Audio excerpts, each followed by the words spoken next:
let's get started here on the tough questions. So, Court. You're asking me. Yeah, we're starting early. So,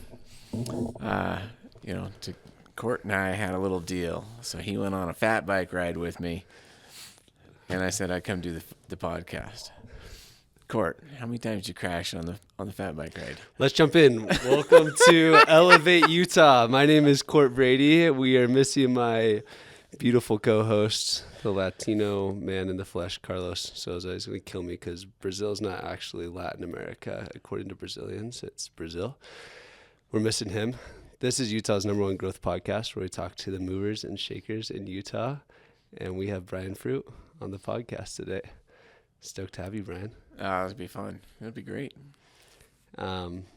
Quick introduction of Brian Fruit.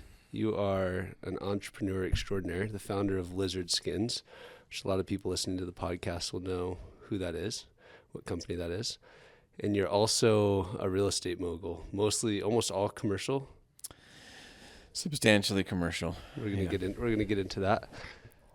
Quick bio on you. Before we go through that, we're going to talk about, here's the agenda for today. We're going to go through your journey from farmer boy winning hog and cow competitions in Northern California? Central California. Central California. Yep. To selling lizard skins for nearly $50 million, however many years later, according to Forbes. So I actually don't know the amount. I'm just taking it from the public record. After that, we're going to dive in to something that you're super passionate about, which is alignment. So we'll talk about that with employees, with customers, and with partners. And I guess before we jump in, I'll let you wrap up harassing me for the bet that we made. That was so fun. That was amazing. So fun. One of the best things. So I have a couple of bike stores, and I absolutely love cycling. And so I've been trying to get Court out on the bike better part of a year and a half now. And we went Tuesday, and it was so much fun. And Court's hugely athletic, but he'd never gone fat biking before. So Court, here's the question. How many crashes on Tuesday? I think I broke half a dozen. I had 2 crashes where like dead spider, like four limbs straight up in the air, just on my bike, on my back. Oh, that's it was amazing. But it was right in the powder. It was so fun. We had so many layers of clothes on that I was cushioned. Yeah, it's so fun. So it's so good. I gotta go again. Name your bike stores. You have Bike Peddler. Bike Peddler in Lehigh, and then Timpanogos Cyclery in Pleasant Grove. Cool. We had a board meeting with one of the board members of Aspen. I told them that I went mountain biking that morning and said, "Oh, I just got an e-bike." And he said, "Where'd you get it from?" He said, "This place called Bike Peddler." It's like, "Oh, that's who I went mountain biking with. We should have invited you." Wow. So maybe I worked with him. His name's Stuart McReynolds, English accent, electric mountain bike. Yeah. How old? I hesitate to say his age on the podcast in case I'm wrong. Maybe. Yeah, about your age. I don't know how old you are, but probably similar. I think I got to work with him. Okay, Brian, I'm super pumped about this one. All your accolades aside, you've been a great mentor, support, friend, cheerleader, inspiration to me in my entrepreneurial journey. I met you when Aspen had just broken the $1 million revenue mark and was grinding 80 hours a week, not enjoying life much at all. Needed to ride a bicycle. I needed to go ride a bike. This is the second time that I've done it since I met you. Both times I've been with you. But what I really needed was to have somebody kind of show me the ropes, tell me what to focus on, what not to focus on, works through some tough things with partners, and you've been there for many of those very difficult conversations and transitions. So thank you for that. It's been a fun journey. I appreciate everything you've done. We're going to start at the beginning. Were you always an entrepreneur? You came out of the womb ready to do business? I look back. My grandpa had kind of his own businesses. He used to actually raise 30,000 white Chinese geese every summer and sell them to the cotton farmers, and the geese would eat the grass out of the cotton fields, but not the cotton. So it was really like an organic solution before organic was really the thing. And it was amazing. And so the farmers would buy these geese every year. And then my dad had several different businesses. And so I guess I always saw myself kind of running and doing my own thing, which interestingly enough, when I got to college, they didn't have classes back then on entrepreneurship, and it was almost like a little bit of a dirty word. They were teaching people how to be, executives of big companies, and the whole entrepreneurial ship thing just wasn't really a thing now. Now it is. They've made that transition. Did you have your long hair back then? Did you go to BYU? I did go to BYU. Yeah, I know the answer to that question. Yeah, then. So as soon as you graduated, you grew it back out. The long hair didn't come around until later in life, but it was a crisis. No, it was a hair grow. No, just finding your roots. Just no reason. Yeah, I used to have a beard. I used to have big, long, huge goatee, but now I got a lot of white in my beard, so. I've seen a picture of goatee, Brian. Yeah, so the face hair thing's over. So are you glad you were always an entrepreneur. Yeah. You went to school. They taught you how to be an executive. You did something different. Are you glad did you graduate from the Y? I did. Are you glad that you graduated? Was it I'm worth glad your time? I got to go to worth the money? BYU and met some amazing people there.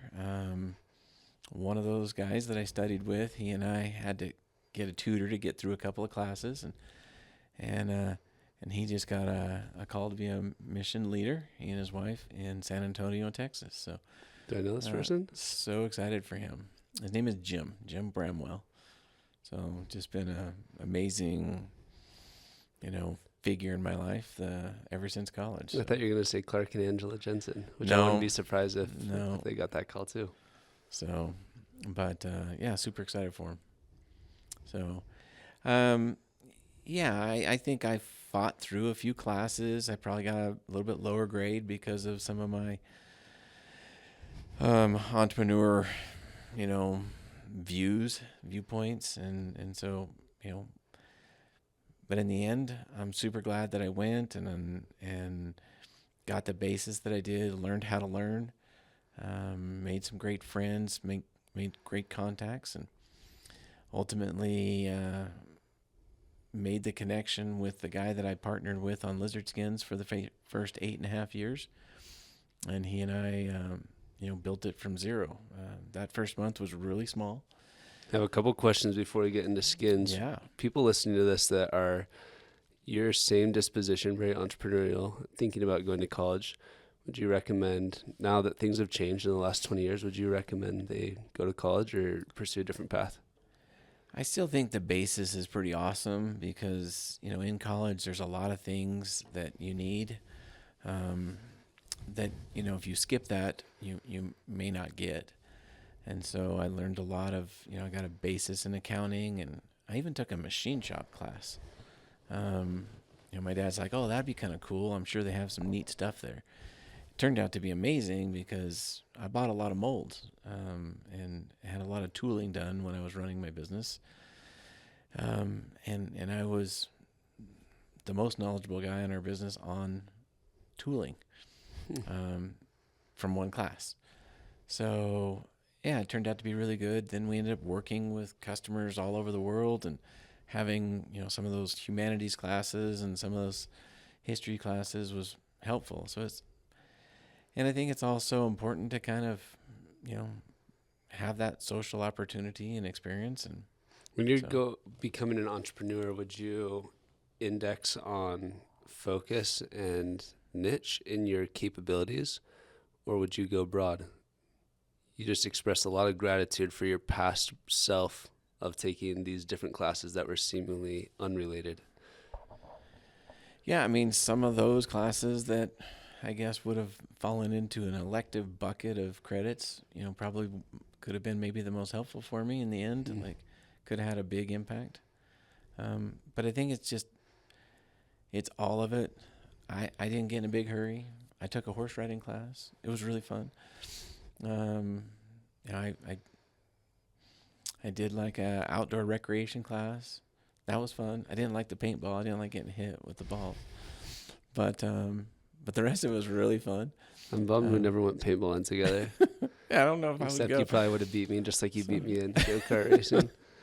I think entrepreneurship is taking seemingly disconnected topics and somehow combining them in a unique way that other people can't figure out how to do, and you do it at a lower cost and sell it for a higher price. And as I've seen myself go through this process of like, how do I focus, I've realized that some of these things that were totally unrelated, I've been able to meld in and create a much bigger upside with. yeah, I mean, the businesses that that I started with was lizard skins, and Tell me how that got started. so during college, the senior year, there was a opportunity to buy some parts from a company going out of business.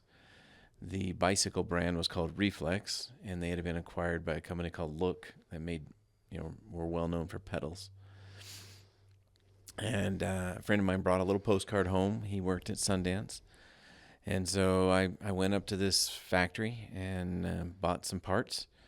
I remember in that day I had a 1989 Chevy IROC.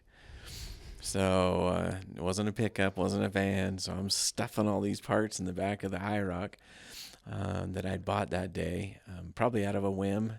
And all the way home, like, oh, what am I doing? Like, I don't have. How much did you spend on the parts? I think it was a little over $300. And I was like, oh, it's so dumb. I'm a college student. What am I doing? And I sold all those parts that night. And How did you sell them? Just knocking on doors, or you had buddies? Yeah, or just, what? People used to talk to each other back then. For everyone listening, we came back from our ride yesterday, and Brian said, "Look at all this business I've done. I have no social media at all. It's impressive." So, yeah, it was just people just talking, and sold all those parts. And the next day it was like that, mosquito getting attracted to the, blue zapper light. And I went up there and bought another $300 something of stuff and sold them all again that same night. And over the next 6 weeks, I sold 30 grand worth of parts. Made enough to buy my wife a nice wedding ring and save up a little money for us to, get married, and fell in love with the bike industry. And the rest is history. Like, tell me the journey from there to $1 million in revenue. Oh, that was a long one, actually. How many years did that take? I don't know the exact number, but it was several. More than 3? Probably at least 3. Yeah, the first month we did $350 of sales at Lizard Skins. Not thousands, just $350. So it was pretty small. And but eventually it worked its way up and got big enough that I could focus on it full time. I was working for my dad at the time, and he had several businesses, one of which was we had Thompson seedless grapes, and we made raisins with them. And I had the opportunity to buy some grapes that were hanging on the vine and make raisins out of them. Ironically, there was a marketing class at BYU. Not sure why we had this one, but it was a case study on Gallo Winery buying out Seagram's wine coolers. And I had a very different viewpoint from everybody else in the class because my parents lived on a farm and we raised grapes. You can make wine or you can make raisins out of Thompson seedless. And so we made raisins. So I had lots of friends whose parents had wineries and vineyards, and that's what I grew up in. And so suffice to say, I got a terrible grade on the assignment, and I felt like everybody in the class just ripped me apart because of this different viewpoint. And, 1 year after graduating, I ended up making almost 3x of what a normal wage would have been, graduating for college, um,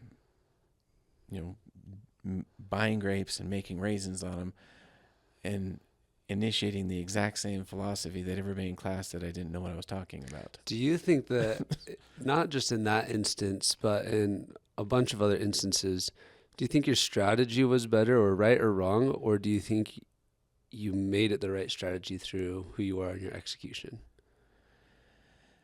I'm not against doing it different than everybody else. It doesn't scare me at all. Like if everybody else says go right and my gut tells me to go left, I'm going left. I'm just fine with that. And that served you well. Yeah. Yeah. I don't do well running with the pack. So I almost always do something that's just a little bit different, maybe a little bit unique. One of the buildings that we built maybe 13 years ago now is a gorgeous building, and it's been a home run financially. But, the biggest realtor in town, met with my partner at the time. He and I have since bought him out. And this realtor just thought it was the most terrible idea ever to build the building the way we had designed it. Really nice offices, skylights, insulated concrete panels, just really nice upscale. And he says, "Oh, nobody will ever pay for that. That'll never work." Within 1 year, nobody wanted anything but that. And interestingly, the partner after the meeting, because he's the one that set the meeting up with this big realtor, and the guy just railed on us for an hour about how terrible our game plan was. And the partner came out and was like, "Let's go." I'm like, "Go where? Like, get some ice cream or something?" I'm like, he just tore us apart. He goes, "I know. I'm ready to do this thing."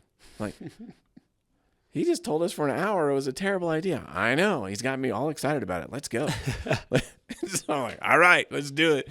And we did. We got it built, and You probably don't remember this, but that's one of the early learnings that I had from you. One of the early takeaways is I'm very thoughtful and want to get everyone's opinion, and almost ran Aspen as this democracy where everyone gets a vote and a say, which is great.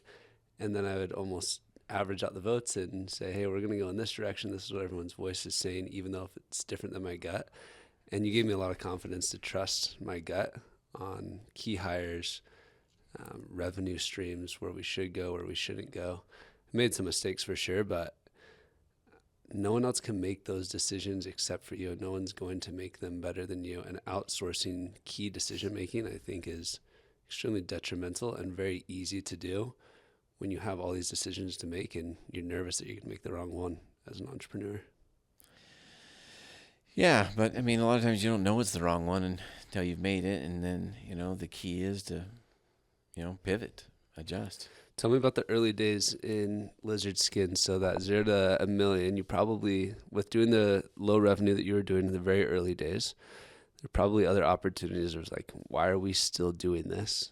But you pushed through. Were there times that you almost threw in the towel? I had several people that suggested that maybe I had my hand in the nickel jar. What I was doing that wasn't going to ever work or make sense, but I loved it. I loved cycling. I still love cycling. Back then. How many rides are you getting in this year? I set a goal for 100. Last year I set a goal for 57. I got 97. And so this year I'm gonna set the goal at 100. I think I would have broke 100 last year, but I broke some ribs and that slowed me down a little bit toward the end of the year. But they're feeling great now. Sorry, I interrupted you. So you love cycling. You still love it. People I do. told you maybe it's just so fun. Maybe you won't make money doing this. Yeah, I mean there's a funny saying in the bike industry. Do you know how to make a small fortune in the bike industry? How? Start with a large fortune. So I mean it's a hobby business, and but we ran it differently, and we didn't try to copy what everybody else was doing. We tried to just make good, strong decisions. We were careful to stay in our lane. We knew what we were good at, and we had some we had some weird things that were benefits to us. Like we were really good at shipping, and we had some great FedEx and UPS rates to ship overseas. So at one point, like 65% of our business was going overseas because we were so good at shipping overseas, and we could get this stuff to them quickly. So they had little small operations, and they would get fill-in orders from us, some customers every 2 weeks, some every month. And they didn't have to stock a bunch, and our stuff was dense and small, and it wasn't a big cost to ship it. So tell me about, I actually don't know the answer to this. You have bike stores and you have Lizard Skins, which is grips. Yep. And the grips business has gone into professional baseball.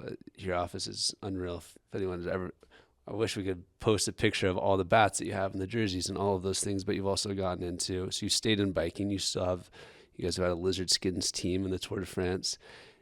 You guys have gotten into, I mentioned Lizard Skins that we're having you on the podcast, and someone said, oh, the pickleball wraps, like whatever the controller, the gaming controller wraps.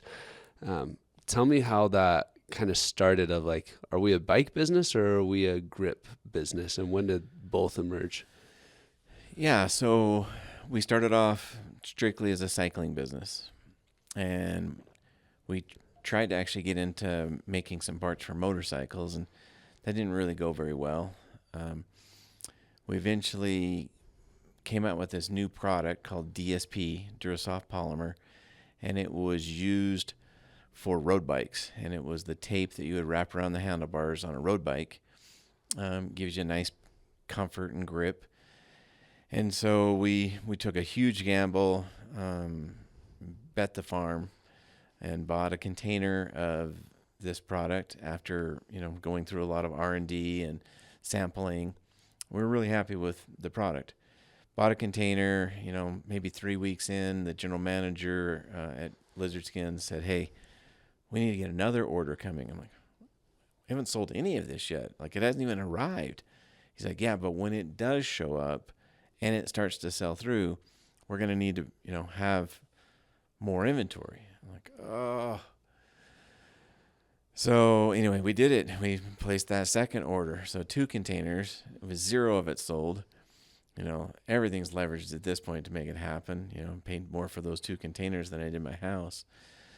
And it came in, and everybody's like, you're crazy. Like, this price is nuts. Like, everything else in the market at the time was $15 and $20 for, handlebar tape. We were $35. And then I let people touch it, and we came up with this saying. The general manager came up with this. His name is Brad, and so he came up with this saying called "Touch it, feel it, love it." So we would, put a little sample of the tape on the outside of the packaging. We had a lot of wrapped handlebars that we would take with us into stores. We'd even leave these wrapped handlebars at stores so customers could try it. And once they tried it, they'd pay the difference. Yeah, I want that. Yeah. It's like, it's a little more expensive. Yeah. They didn't care. People pay extra, at Starbucks every morning. But, there's always a line. So people pay a little premium for what they want. And that's what our product was. It cost us a lot to make it. We weren't making an extreme margin. Actually, our margins were pretty tight. But the product was so good. From there, people actually started using our bicycle handlebar tape on baseball bats. Before you guys started marketing, That's that your right. customers said, I want to do this.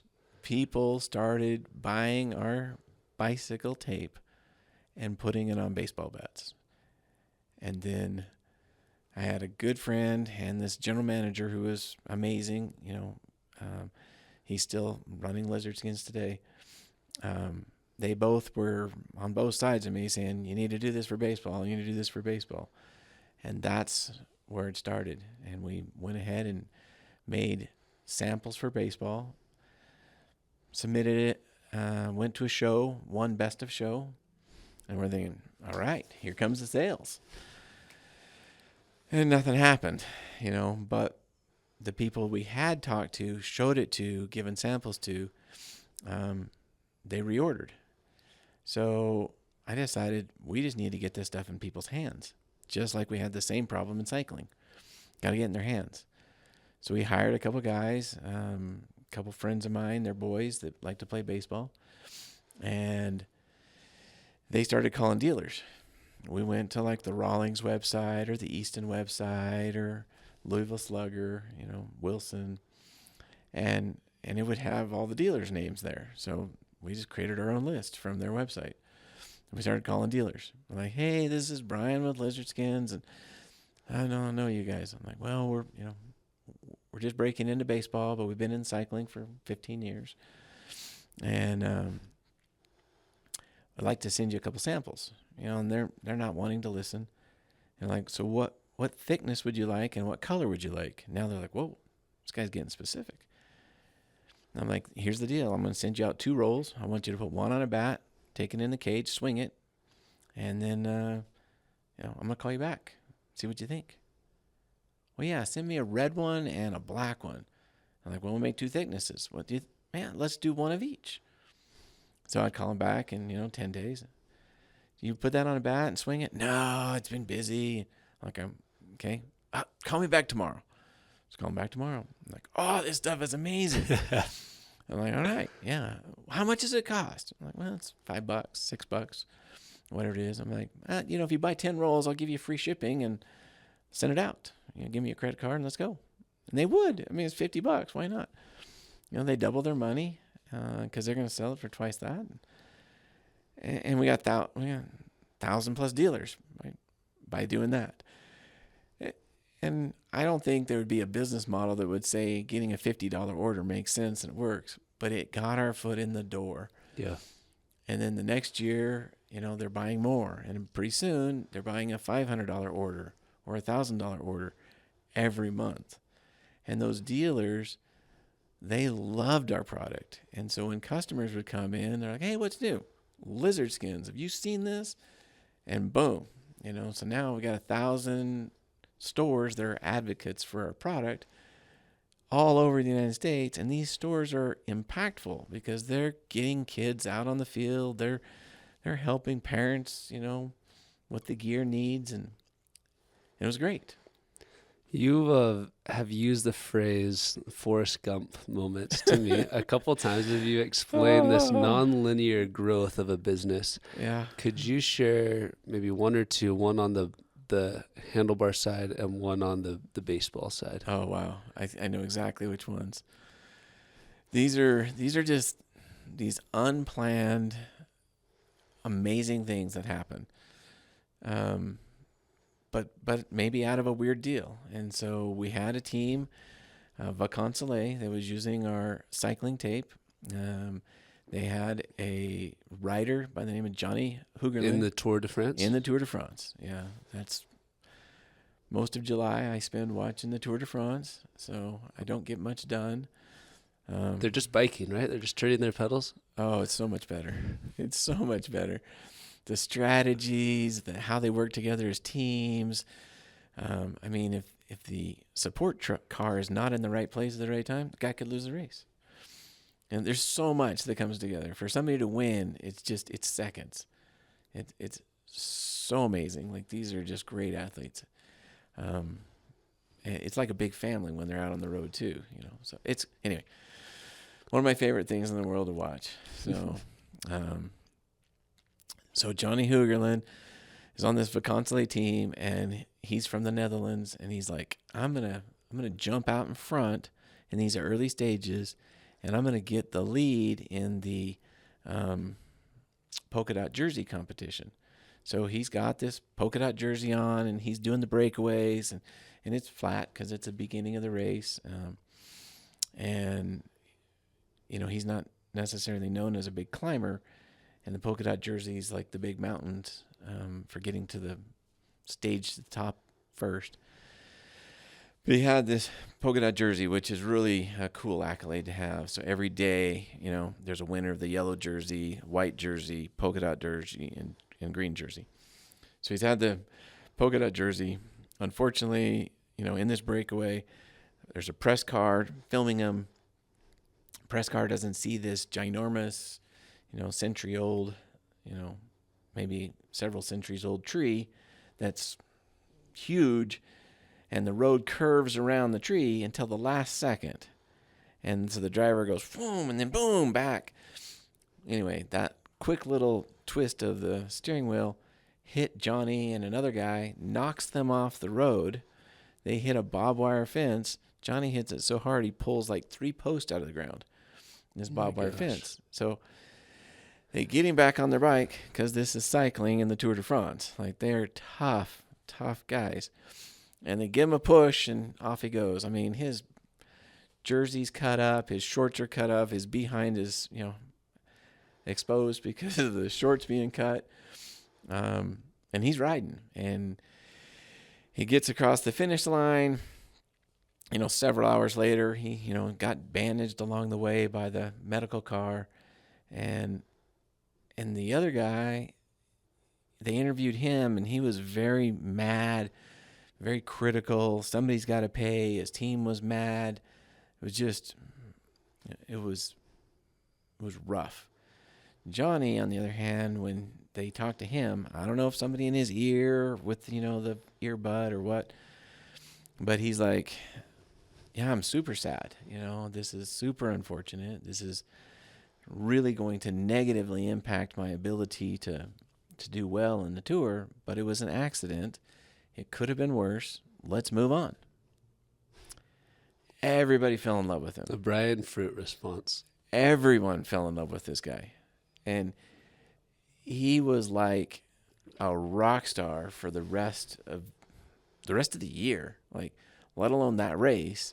He went to a bicycle trade show. There was a herd, like, it was almost like a rave, like just so many people following him. Everybody loved him. So they figured out what kind of bike he had, what kind of saddle, what kind of handlebar, and what kind of handlebar tape. So our handlebar tape sold out in the Netherlands, then Germany, France, everywhere. And we became the #1 handlebar tape in the world because of an unfortunate crash, but an amazing way that a professional athlete dealt with it.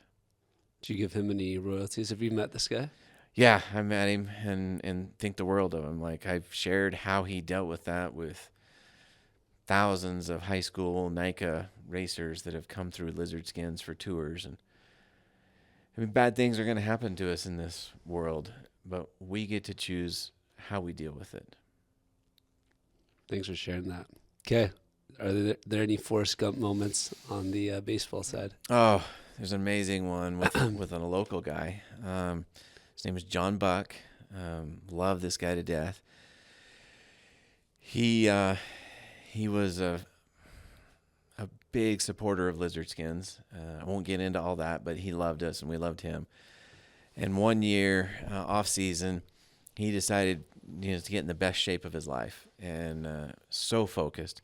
He got a couple bicycles from me, and he was lean and fit. Like, he was awesome, So he's just smashing the ball. Like, he had this whole batting cage behind his house, like the best of the best. And he was focused. Like, he was really working hard to be the best athlete he can. Is he high school, college? No, Major League Baseball. MLB. Yeah. Okay. Top tier guy, playing in the big leagues. And he comes out beginning of the season just smashing the ball. Like, has the best hitting record, in that league. So it was nuts. So Major League Baseball actually does an interview on him because he's like ahead of everybody else because he's just hitting everything that comes by. And in the interview, they point out lizard skins. And they're like, so John is using this unique wrap called lizard skins. And they literally said, I don't know, but I think they're going to sell a lot of this. Something to that effect. And holy cow, our emails, our telephones, everything just blew up. It was like a 2-3 minute interview on John Buck, and most of it was about lizard skins. You can't plan that. It was a Forrest Gump moment. And we had several of those.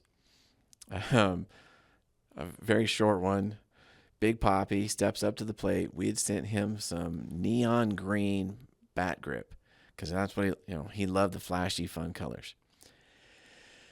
Behind him is the green screen, and his hands would change colors or disappear every time he stepped into the batting box.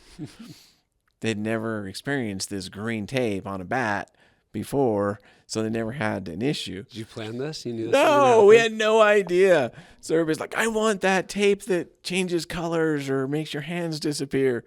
Again, just craziness. Like, the world just went nuts over lizard skins. Again, not planned. He just said, yeah, give me some flashy colors. We didn't even know there was a green screen.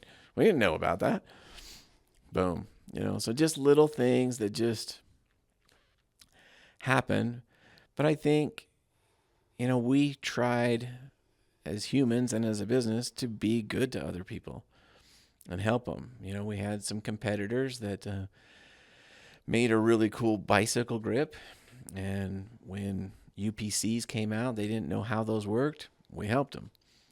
When we saw them at a trade show, they're older than us, and they were trying to get their stuff into the show and maybe struggling with boxes and crates, we helped them. And eventually I bought that company.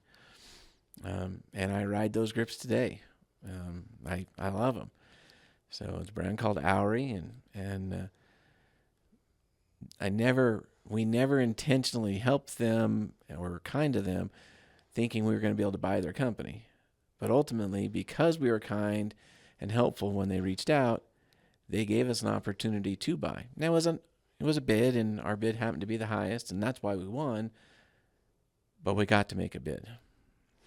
I was going to ask the question of how do you facilitate more of these Forrest Gump moments? I think you shared a little bit, and maybe there's another one that comes to your mind. One thing that I've thought is people loved your product, and I got to tour your warehouse with you once. It was when you were giving one of my guys forklift lessons because he was going to go inspect 50 forklifts in California, and you're the only person I knew that had a forklift. So we're walking around, you're giving me a tour, and there's one of your employees doing the Velcro for one of your bags, slicing the Velcro, then sewing it on. And he just walked over, knew her by name, and said, "Hey, how are you doing? Great, awesome." And then kind of thumbed through the Velcro, and he snatched one out kind of halfway through the pile. He said, "Oh, you see how this is shaped this way? That's not going to work on our bags. Can you change that on the next one?" And it's such a small thing, but such a powerful indicator to me of the involvement needed by a CEO, that they can't outsource the customer experience. They can't outsource. They can have other people build it, have other people be involved.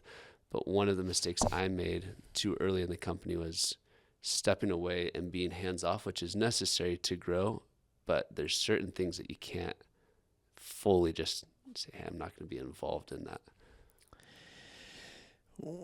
For good or for bad, one of our philosophies at Lizard Skins was just to make the best products we could make. And sometimes maybe that stuff lasted too long, and, maybe we didn't plan enough planned obsolescence.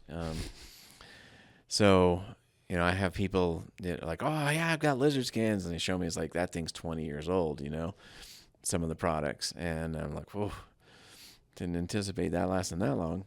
But we really did go to the effort to make the very best quality product. And for years and years, our warranty was, if the customer's not happy with it, we'll just take care of it. And, we just wanted to make sure everybody was happy with our product. We wanted to minimize any potential for the dealers to have to deal with warranties or the distributors to have to deal with warranties. We just wanted the best stuff we could. And we had a few little things, one product years later that, had a little problem with really hot temperatures and really humid environments.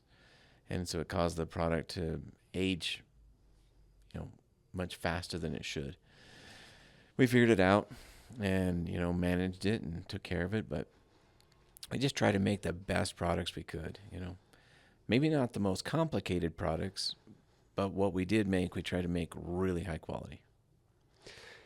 You ended up growing lizard skins. The Forbes article gave an amount. I have no idea what the amount is, but We all said we weren't going to talk about the amount, but then somebody leaked that to Forbes. So kind of it's an embarrassing number. Embarrassing number, yeah. Kind of small. You could have done better. Just kidding. I felt good with the number.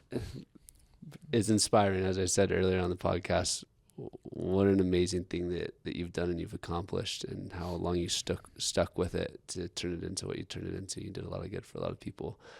I'm curious about some of the emotions. I wish we could have had this interview a day after you signed, but that day 1 and day 365, what were some of the biggest emotions? Yeah, I mean, it's tough, because when you're going through the sale process, you're selling your baby. And we had an M&A broker, amazing guy named Mike Smith. And his job was basically, I think, to monitor me, make sure I wouldn't lose it along the way. And I remember after one call that I was getting a little wound up. He called me after the call was over and basically benched me. He's like, okay, yeah, we're going to have Dan, the CFO, we're going to have him take the rest of these calls. Like, really? He goes, oh, Dan's doing a great job. Yeah, we're going to have Dan do the rest of these calls. And I was like, oh, yeah, I guess that I'm just getting a little too emotional here. So I just got benched. And he says it in all positive way. He's like, oh, your guy's so good. Let's just let him. It's a numbers question. It's a numbers call. Let him do it. But I think like the night before the sale, I got to be careful here on this one. But I'm in the office. There's still, I don't know, a dozen different documents that have to get resolved. And it's crazy how many documents come out like they have to get done. The last day, the last week, it's so intense. And it hits me that I haven't made arrangements for my daughter that lives in California to be there for the sale, to be there the next morning when we made the announcement. And I just got, I'm in the building, thank goodness, by myself in my office, probably 10 o'clock at night, and just got quite emotional.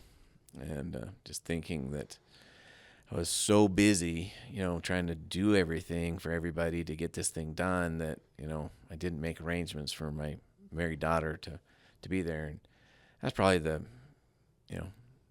biggest bummer for me that I didn't do that. I don't know if she could have, even made it, but at 10 o'clock, that was not the right time to be thinking about it,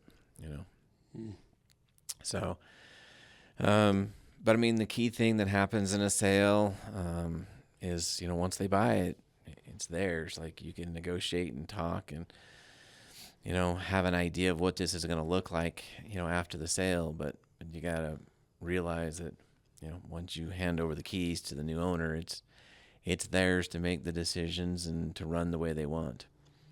And so, pretty common that, founders, they don't last very long. So, they got to go on to the next chapter. So, you started Lizard Skins in 92? Officially, we started business in January of 93, but we were prepping and getting everything ready in 92. And I was born in April of 91. So you're saying you were in diapers when I started my first shipment? I'm saying that's how long this has been part of your life. Yeah. It was an amazing ride. I mean, some of the distributors and customers that we got to work with, I mean, I'll love those people forever. They've been in my house. I've enjoyed amazing experiences in their countries that are just so fun. And I remember getting to do a Porsche event with our distributor in Germany. His name's Gerhard, and love that guy. I love driving. I love bicycles. I like things with wheels in general. There's some tractor pulls. Let's go. I'll watch that. I'm in. Um, so, Court's probably like, "What's a tractor pull?" I have no idea what it's like a strong man pulling a tractor with a rope. That's next podcast. Okay. So, um, Quick insert. How many I was at your house a couple days ago. I took a picture of you in front of all of your farming trophies. You had one with a pig, I think two with a cow, and then one was just a medal. What were those there's some for? tractors in there. Some tractors. Yeah. I was part of FFA. I grew up in the country on a farm, and we would have competitions, ag mechanics competitions, and there was a group of us. We were all super close friends, and we were competing. We were one of the top teams in the state competing in ag mechanics, and so skills. So welding, woodworking, electrical, safety, all kinds of skills that you would need to be a farmer. And we were farmers, and we were good at it. It was really fun. So loved it. So, Brian, do you this has been I've known you for a long time, and I've heard a lot of these stories, but I haven't heard it like this, and so I've loved this. It's been such a treat.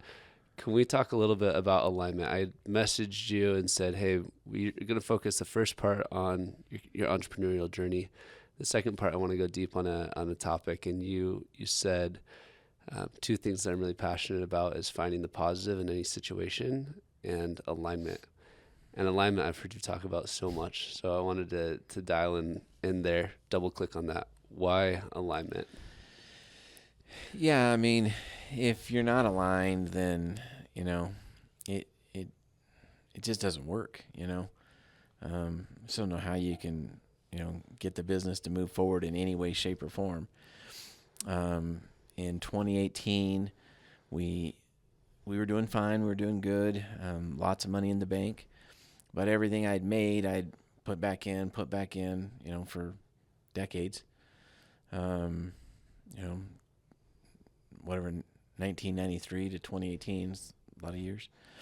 And all that money just went back in, more inventory, more receivables, extending terms to customers, more equipment, bigger building, and then the same thing next year, just over and over and over.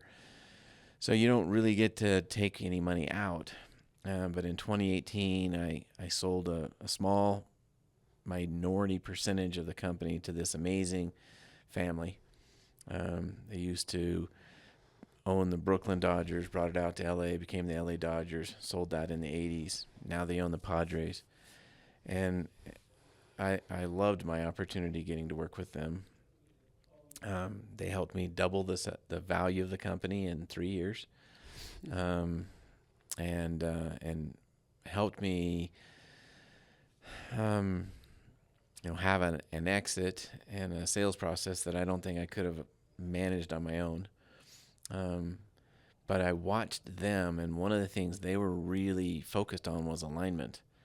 And so when they came in and made that minority investment, they love cycling, they love baseball, they love sports. And looking back now, I think I was a fun investment for them. It was a huge number to me, and they would say it was a big number too, but I just know how big a company they are now. I don't think I really knew then. But they brought Major League Baseball with them, and they say, let's have them come in and take a part of this, investment. So Major League Baseball owners, contribute a little bit of money into a fund, and then that fund invested in lizard skins. So they were on my deck. So MLB owners, not players. Correct. Yeah. And so when it came time, fast forward a year later, 2 years later, I don't know, we had to renew our MLB license, and it was a big deal. We were loving our relationship with Major League Baseball, and I think they liked us because we were a young company, and maybe not me personally, but the company, was vibrant and young, and and it was getting after it, and they liked it. It was fun for them to see this new upstart be successful, and they were happy to be associated with us, and we loved being with them. So, they gave us like the first draft of what the contract would look like, and it was pretty strong for them.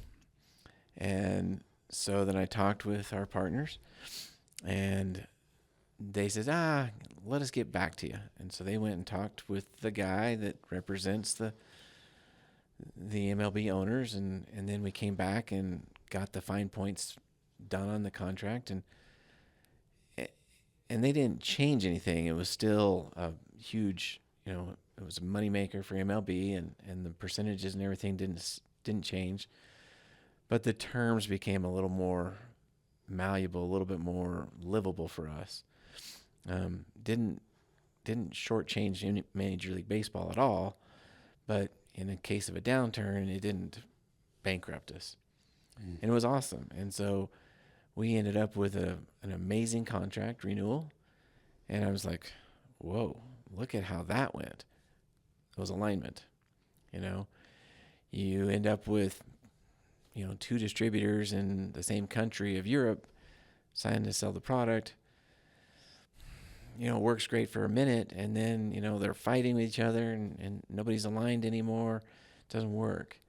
So, it's all about trying to be aligned. And if we had a distributor, for instance, that sales were way off, the first thought that some of the sales team members would have is, we need to let this distributor go and bring in another distributor.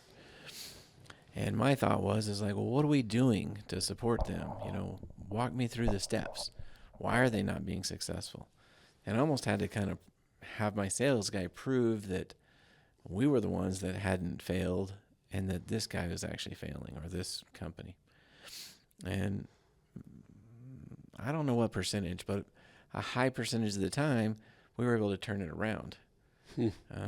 A few times we did have to make a change, but it's a matter of being aligned. We had a distributor that we were doing really well with, and then their sales just dwindled, and we're like, man, we're talking to this person all the time. Like, what are we doing wrong? And we were so bummed because we thought, well, this relationship is like petering out. And then we learned, it's like, we need to broaden our communication. We were just talking to the person that places the PO. But what about the person that builds the advertisements? What about the person that manages the reps? What about the reps? And so we broadened it out, and we started talking with the person that put together all their marketing materials, and we made sure that we were part of that. And then we talked to the person that managed the reps and made sure that they talked about us to the reps.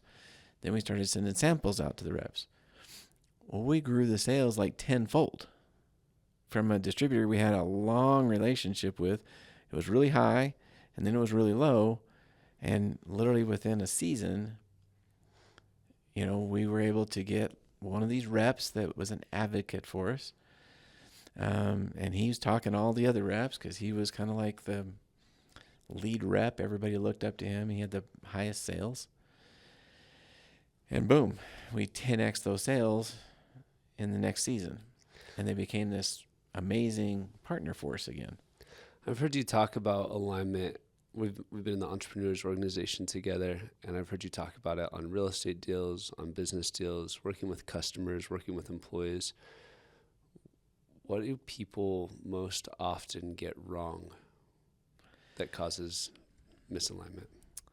Yeah, it's taken me a few years to figure this out, but I had a couple of absolutely amazing, financial team members, CFO and controller level, and I had them set up with different bonuses and things of that nature. But I also had a lot of different businesses, the bike stores, the real estate, Lizard Skins, and all their bonuses and big extra rewards were based on Lizard Skins. If we have this exit, here's this. If we have this growth, here's this. But on the bike stores, I never did that for them.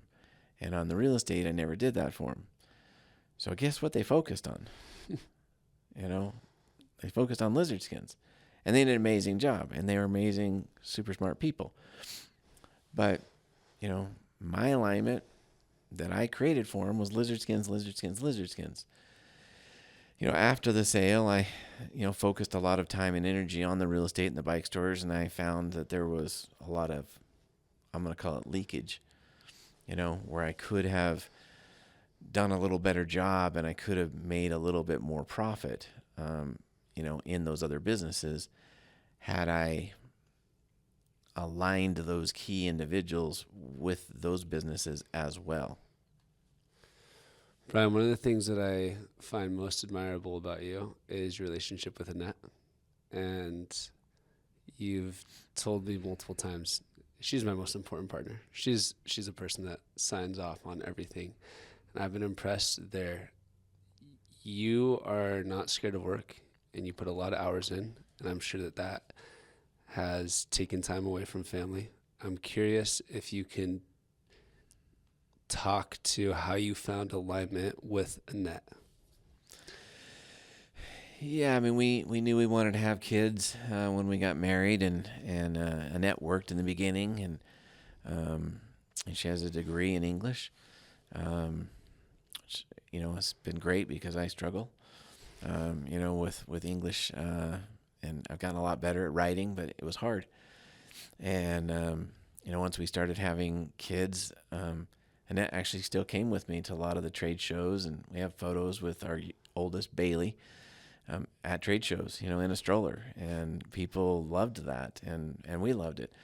Then we had Allison, and it became more than double hard. Now we had 2 babies, and trade show, it just didn't work really. It wasn't viable. So Annette and I kind of came up with a plan where, I was going to,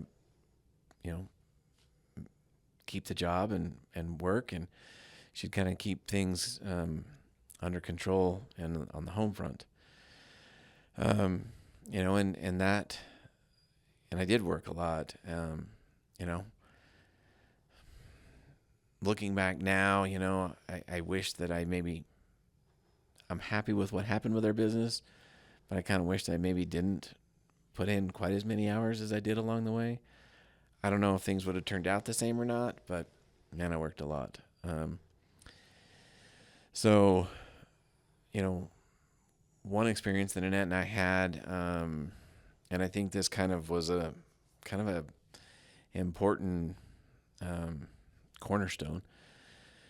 But we had this, business partnership on a different business that we entered into, and not to get into it too much, but it turned into be a train wreck. Didn't work out. Turned out to be very, very, very painful. And after it was all said and done, I won't get into all the details, but it's like, that day that we were sitting in the garage, we were all talking, and I literally think we were probably sitting on like upside down 5-gallon buckets or something. It was literally a garage. It's not the garage that I have today, which is more of a museum or something. It was a garage. And she goes, I had a really bad feeling that we shouldn't do this, or that and I'm like, oh, like if you ever have a feeling like that again, please tell me, and we'll just back out. Like, I don't need to know a reason. Like, it's irrelevant. It's almost like a veto. And so I think that caught her off guard that I said it that way. And later in life, there was another opportunity that we had, and I never could see, why we shouldn't do it, but she just didn't feel good about it. I'm like, yeah, great. We're out. And I think, I don't know. I don't know what would have happened had we done it or not done it. And I'm fine. Like, it doesn't matter. Like, I'm not worried. I'm not thinking twice about it. I didn't see what could have happened, but she didn't feel good about it. We didn't do it. And I'm great with that decision. And we continue to do that to this day. If there's a building or an investment or something that I like, I'll pass it by her, and she was like, yeah, looks like a warehouse. yeah, if you want to buy that, it's great. But if there was another investment last year that I looked at, and I thought it was going to be a pretty good money maker. She didn't feel good about it, and I'm like, great, yeah, we're out. So I called the guy up. I'm like, not going to do this one. So keep me in touch for the future. And I have no regrets. Like it's no big deal. We'll find another one. We'll go do something else. Doesn't matter.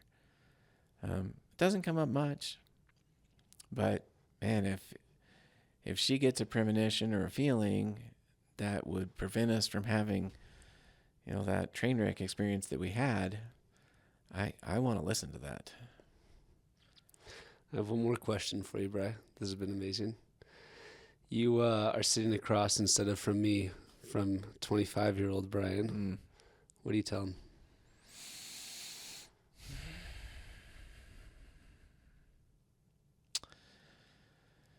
Boy,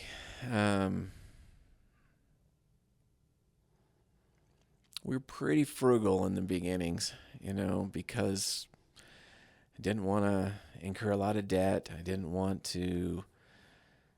I didn't know anything about PE, private equity. I literally thought it was like a class in high school, physical education. I didn't, people kept talking PE. I'm like, man, these guys are really, they just want to get fit. And just didn't know any of that. So I didn't want to bring in money in some outside way. I didn't want to create a lot of debt. So I was pretty